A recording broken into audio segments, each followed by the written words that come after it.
नमस्कार बच्चों। आज हम सब पढ़ेंगे कक्षा 7 की हिंदी व्याकरण का दूसरा पाठ वर्ण विन्यास यानी अरेंजमेंट ऑफ लेटर्स। इसमें हम वर्ण से लेकर के अनुनासिक तक पिछली वीडियो में पढ़ चुके हैं। इस वीडियो में हम विसर्ग से लेकर अभ्यास कार्य तक पढ़ेंगे।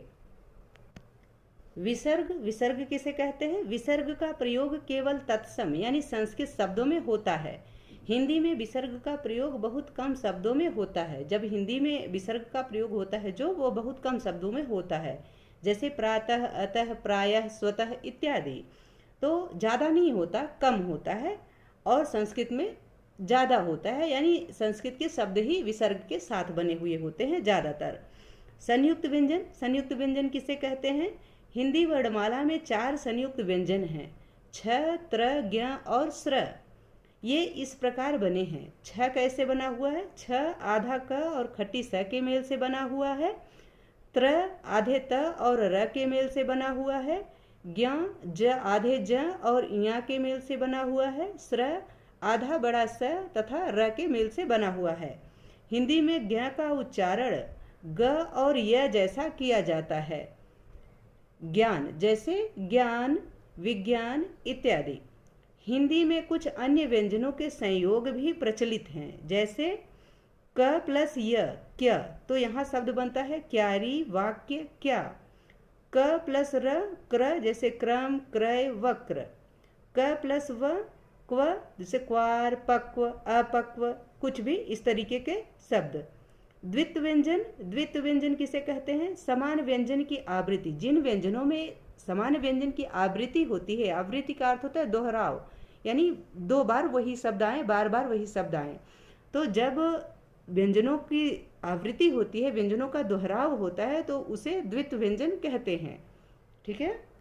द्वित्व व्यंजन से शब्द कैसे बनते हैं? जैसे क प्लस क, आधा क प्लस पूरा क हो गया, तो इससे शब्द क्या बना? चक्का, पक्का, मक्का इत्यादि।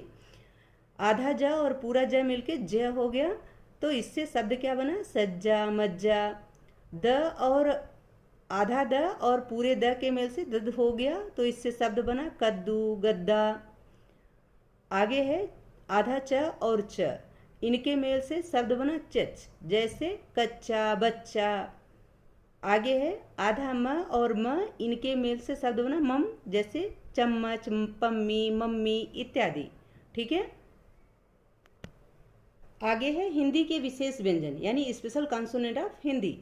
ड़ और ढ़ हिंदी के विशेष व्यंजन हैं। इनके उच्चारण में जीभ को ऊपर उठाकर आगे की ओर फेंका जाता है, यानी उच्छिप्त किया जाता है। उच्छिप्त का अर्थ होता है फेंकना। तो जब हम ड़ और ढ़ का उच्चारण करते हैं, तब जीभ को ऊपर उठाकर आगे की ओर फेंकना पड़ता है, यानी उच्छिप्त करना पड़ता है। इसीलिए इन्हें उच्छिप्त ध्वनियाँ कहा जाता है, यानी उच्छिप्त वर्ण कहा जाता है, उच्छिप्त व्यंजन कहा जाता है। ध्यान रहे, ड़ और ढ़ का प्रयोग कभी भी शब्द के आरंभ में नहीं होता है। या तो इनका प्रयोग शब्दों के अंत में होता है, जैसे पढ़, चढ़, पेड़, रेड़, सड़क, या फिर बीच में होता है। ठीक है। आगत ध्वनि है। आगत ध्वनि है।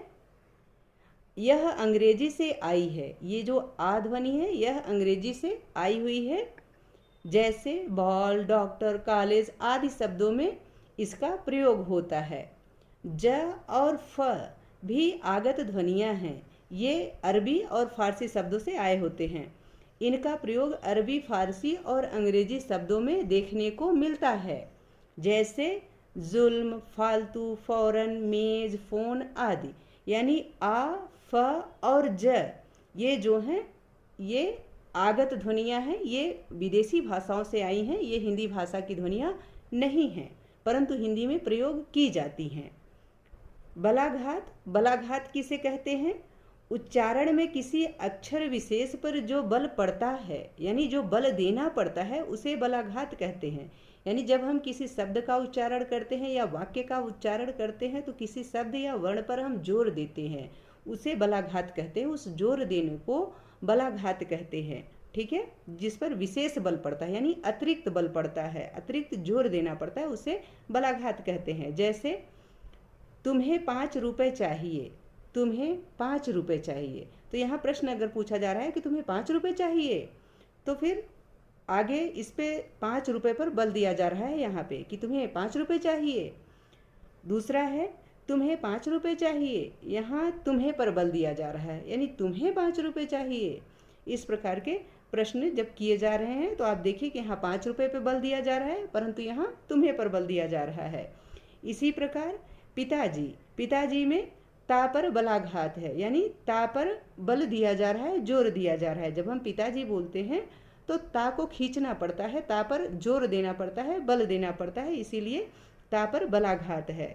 आगे मुझे, मुझे जो शब्द है इसमें झे पर बलाघात है, यानी जब हम मुझे बोलते हैं तो झे को खींचना पड़ता है, इस पे बल देना पड़ता है, जोर देना पड़ता है, और इसी जोर देने को बलाघात कहते हैं। ठीक है।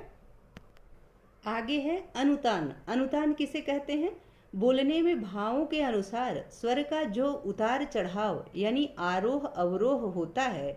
आरोह का अर्थ होता है चढ़ाव और अवरोह का अर्थ होता है उतार, यानी बोलने में स्वरों का जो उतार चढ़ाव होता है उसे अनुतान कहते हैं।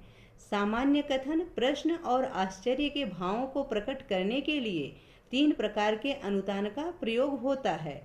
जब हम कोई बात कहते हैं, सामान्य तरीके से कहते हैं तो उसका अलग अनुतान होता है, और जब हम आश्चर्यपूर्वक करते हैं या प्रश्नवाचक तरीके से करते हैं, विस्मय बोधक तरीके से करते हैं तो उसका अलग अनुतान होता है। जैसे सामान्य कथन, अच्छा, यदि आपको किसी ने बताया कि रमेश को एग्जाम में 100% मार्क्स मिले हैं, आपने कहा अच्छा ठीक है, अच्छी बात है, ये सामान्य कथन हो गया। यदि आपने प्रश्न पूछा कि क्या रमेश को 100% मिले हैं, 100% मिले हैं, ये प्रश्नवाचक हो गया, आपका उतार चढ़ाव बदल गया। फिर आपको आश्चर्य होता है, अरे अच्छा रमेश को 100% मिल गया, रमेश ने 100% पा लिया, तो यहाँ आपका उतार चढ़ाव बदल जाता है। तो जो ये उतार चढ़ाव बदल रहे हैं शब्दों के, एक ही शब्द के अच्छा के ही 3 तरीके के उतार चढ़ाव आपको दिखाई देते हैं, यही अनुतान है, इसे ही अनुतान कहा जाता है, यानी इस उतार चढ़ाव को ही अनुतान कहते हैं। आगे है वर्ण विच्छेद यानी लेटर्स डिसजॉइंट। तो किसी शब्द में प्रयोग किए गए समस्त वर्णों को अलग अलग करके दिखाने को वर्ण विच्छेद कहते हैं। यानी जब हम किसी शब्द का प्रयोग करते हुए उसके समस्त वर्णों को अलग अलग करके लिखते हैं, उसे ही वर्ण विच्छेद कहते हैं। विच्छेद का अर्थ होता है अलग करना। अब हम वर्ण विच्छेद को उदाहरण के हिसाब से जान लेते हैं। जैसे शाम, ये शब्द है शाम, तो शाम कैसे बना हुआ है? जब इसका वर्ण विच्छेद करते हैं तो कैसे लिखा जाएगा? इसको स को आधा कर दिया जाएगा, यानी स के नीचे हलंत लगा दिया जाएगा, तो ये आधा स हो गया। तो श प्लस आ प्लस म प्लस आ, ये म जो है अ के साथ रहता है, इसी वजह से इस प्रकार का म होता है। जब इसको हम अलग करेंगे तो म में से अ अलग होके इस प्रकार से लिखा जाएगा। आगे है अमर। अमर को कैसे लिखा जाएगा? अ प्लस म प्लस अ प्लस र प्लस अ। आगे है पत्नी, तो प ये आधा है क्योंकि हलंत लगा हुआ है। इसको समझिएगा कि जिसमें हलंत लगा है उसका अर्थ होता है कि आधा, तो ये आधा प है। ठीक है, ये अ के साथ पूरा प बनता है। ठीक है, तो प प्लस अ प्लस त प्लस न प्लस ई, इसके साथ शब्द बनता है पत्नी। स्त्री, स्त्री शब्द कैसे बनता है? आधा स प्लस त प्लस र प्लस ई। भारतीय, भारतीय में भ प्लस आ प्लस र प्लस अ प्लस त प्लस ई प्लस य प्लस अ। आगे है बच्चा, ब प्लस अ प्लस च प्लस आ। तो आप यहाँ देखिए कि ये दोनों आधे च, ये आधा च है, ये भी आधा च है, और ये आ है। ठीक है। केला, केला कैसा वर्ण विच्छेद कैसे होगा? केला का क प्लस ए प्लस ल प्लस आ। सुनील, स प्लस उ प्लस न प्लस ई प्लस ल प्लस अ। ठीक है। फूल, फ प्लस उ प्लस ल प्लस अ। वर्ण विच्छेद का सही ज्ञान होने से शब्दकोश में शब्द ढूंढना सरल हो जाता है।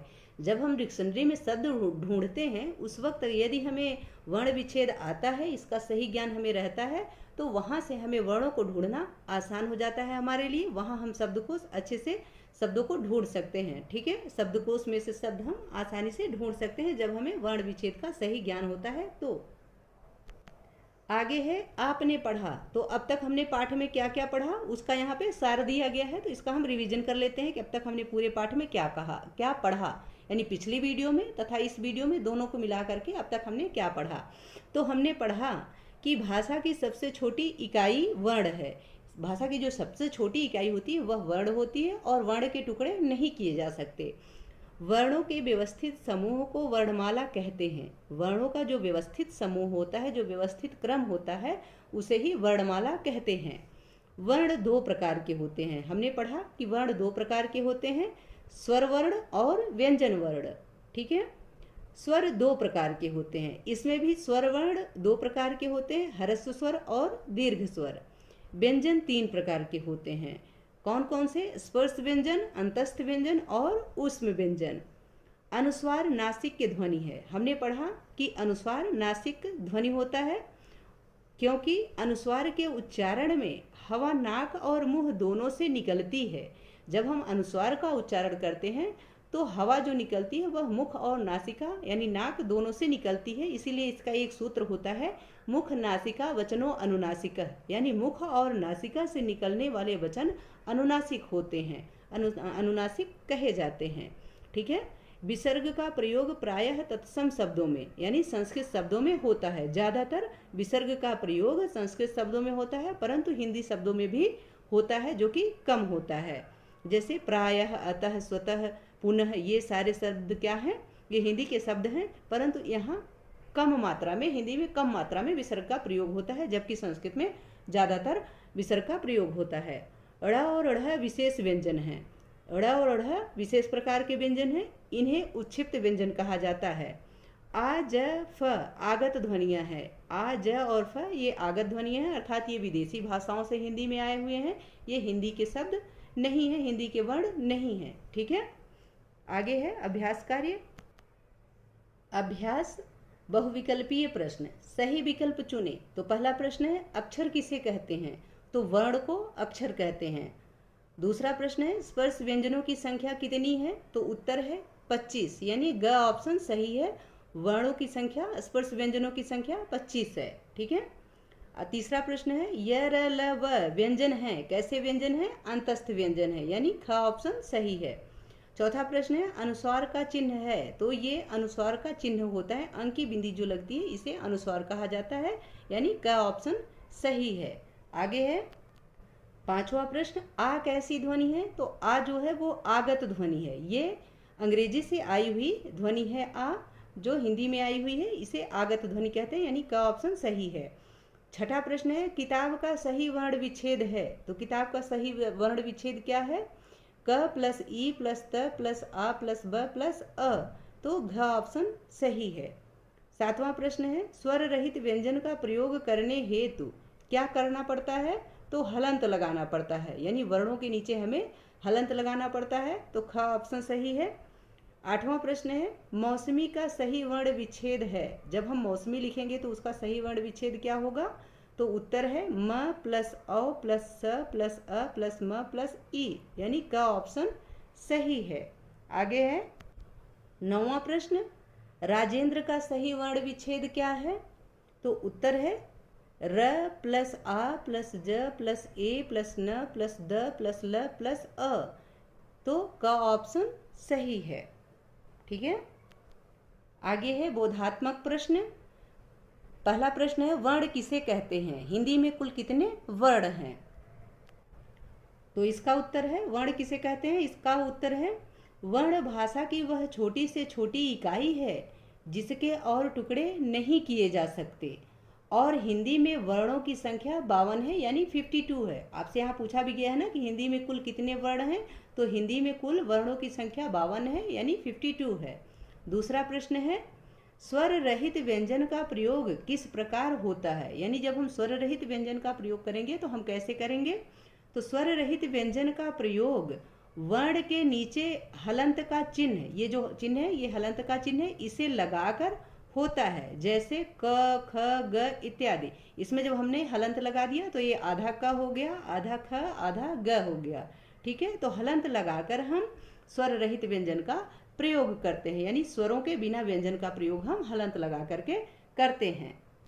आगे तीसरा प्रश्न है अनुतान किसे कहते हैं? तो उत्तर है बोलने में भावों के अनुसार जो उतार चढ़ाव यानी आरोह अवरोह होता है उसे अनुतान कहते हैं। यानी जब हम शब्दों को बोलते हैं वहाँ जो उतार चढ़ाव होता है उसे ही अनुतान कहते हैं। चौथा प्रश्न है, बलाघात का अर्थ क्या है, यानी बलाघात किसे कहते हैं। तो इसका उत्तर है, उच्चारण में किसी अक्षर विशेष पर जो बल पड़ता है, यानी जो बल दिया जाता है, जो जोर दिया जाता है, उसे बलाघात कहते हैं। जैसे पिताजी, यहाँ पर ता पर बलाघात है। जब हम पिताजी बोलते हैं तो इसमें ता पर जोर दिया जाता है, बल दिया जाता है, इसलिए ता पर बलाघात है। आगे पांचवा प्रश्न है, सही कथन के सामने सही तथा गलत के सामने गलत का चिन्ह लगाएं। क है भाषा की सबसे छोटी इकाई वर्ण है, तो ये सही है, इसके सामने सही का चिन्ह लगेगा। ख है स ह अंतस्थ व्यंजन है, तो ये गलत बात है, इसलिए यहाँ गलत का चिन्ह लगेगा, ये ऊष्म व्यंजन है। ग है क से म तक के व्यंजन स्पर्श व्यंजन है, ये सही बात है, इसलिए यहाँ सही का चिन्ह लगेगा। आगे है घ दीर्घ स्वर केवल 4 हैं, तो ये गलत बात है, दीर्घ स्वरों की संख्या 7 है, इसलिए यहाँ गलत का चिन्ह लगेगा। आगे है ङ व्यंजनों के उच्चारण में हवा मुख से बिना रुकावट के निकलती है, तो ये भी गलत है, ठीक है। च है ध्वनि के उतार चढ़ाव और आरोह अवरोह का बलाघात कहते हैं, तो ये सही बात है कि जब ध्वनि में उतार चढ़ाव होता है, आरोह अवरोह होता है, तो उसे ही बलाघात कहते हैं, यह सही है, इसलिए यह कथन सत्य है, ठीक है। आगे है छठा प्रश्न, रिक्त स्थान भरो, यानी खाली जगह को भरो। क है हिंदी में अंग और अह को आयोगवाह कहा जाता है, तो यहाँ आयोगवाह भरा जाएगा। ख है य र ल व अंतस्थ व्यंजन है, तो यहाँ अंतस्थ भरा जाएगा। ग है आ आगत ध्वनि है, तो यहाँ आगत भरा जाएगा। घ है छ त्र ज्ञ और स्र को संयुक्त व्यंजन कहा जाता है, तो यहाँ संयुक्त भरा जाएगा। सातवां प्रश्न है, ऐसे दो शब्द लिखिए जिनमें ड़ और ढ़ का प्रयोग किया गया हो। तो यहाँ शब्द ड़ से बने हैं, जैसे पेड़, सड़क, ढ़ से पढ़, चढ़ना, ठीक है। तो आप देखिए उच्छिप्त व्यंजन का प्रयोग या तो अंत में होता है या फिर बीच में होता है, ठीक है, आगे कभी नहीं होता। उच्छिप्त व्यंजन जो होते हैं ड़ और ढ़, इनका प्रयोग कभी भी शब्दों के आगे नहीं होता, या तो लास्ट में होता है या फिर बीच में होता है। आठवां प्रश्न है, निम्नलिखित स्वरों को सही शीर्षक के नीचे लिखिए, यानी जो शब्द यहाँ जो आपको यहाँ स्वर दिए गए हैं, इनको ह्रस्व स्वर को अलग करके, दीर्घ स्वर को अलग करके, अनुनासिक स्वर को अलग करके लिखना है। तो इसमें ह्रस्व स्वर क्या है, अ, ई, उ और री। अ, ई, उ और री ह्रस्व स्वर हैं। आ, ई, उ, ए, ऐ, ओ, औ ये दीर्घ स्वर हैं। आ और ङे ये जो हैं अनुनासिक स्वर हैं। तो हमने अलग करके लिख दिया है, आप भी ऐसे ही लिख लीजिएगा। नौवां प्रश्न है, निम्नलिखित वर्णों को छांट कर उचित स्थान पर लिखिए, यानी जो वर्ण यहाँ लिखे गए हैं आपको इनको छांट करके स्पर्श व्यंजन के सामने स्पर्श वर्ण, अंतस्थ के सामने अंतस्थ वर्ण तथा उसमें के सामने उस वर्ण लिखने हैं जो इसमें दिए गए हैं आपकी मंजूषा में, यहाँ से छांट करके लिखना है। तो इसमें स्पर्श व्यंजन कौन से हैं, क, म, च, प, त, ग, झ, द, न, ये स्पर्श व्यंजन है। य, र, ल, व ये अंतस्थ व्यंजन है। स और स और ह यानी बड़ा स और ह ये जो है ऊष्म व्यंजन है, ठीक है। 10वां प्रश्न है, निम्नलिखित वर्णों का प्रयोग करके 4 शब्द लिखिए। यहाँ संयुक्त अक्षर से शब्द बनाने हैं, यहाँ संयुक्त व्यंजन से शब्द बनाने हैं, यहाँ द्वित व्यंजन से शब्द बनाने हैं और अनुनासिक व्यंजन से शब्द बनाने हैं। जैसे संयुक्ताक्षर से त्याग, मृत्यु, सत्य, सत्यनारायण। संयुक्त व्यंजन से ज्ञान, त्रिशूल, रक्षा, श्रमिक। द्वित व्यंजन से पक्का, मक्का, चक्की, शक्कर। अनुनासिक व्यंजन से चांद, माँ, आँख, हंसना, ठीक है। आगे है 11वां प्रश्न, वर्ण विच्छेद करो, यानी वर्णों का विच्छेद कीजिए। जैसे बचपन कैसे लिखा जाएगा, ब प्लस अ प्लस च प्लस अ प्लस अ प्लस प प्लस अ प्लस न प्लस अ। मेला कैसे लिखा जाएगा, म प्लस ए प्लस ल प्लस आ। पुस्तक कैसे लिखा जाएगा, प प्लस उ प्लस स प्लस त प्लस अ प्लस क प्लस अ। नागरिक, न प्लस आ प्लस ग प्लस अ प्लस र प्लस ई प्लस क प्लस अ। विद्यालय, व plus E plus the plus य प्लस आ प्लस ल प्लस अ प्लस य प्लस अ, ठीक है।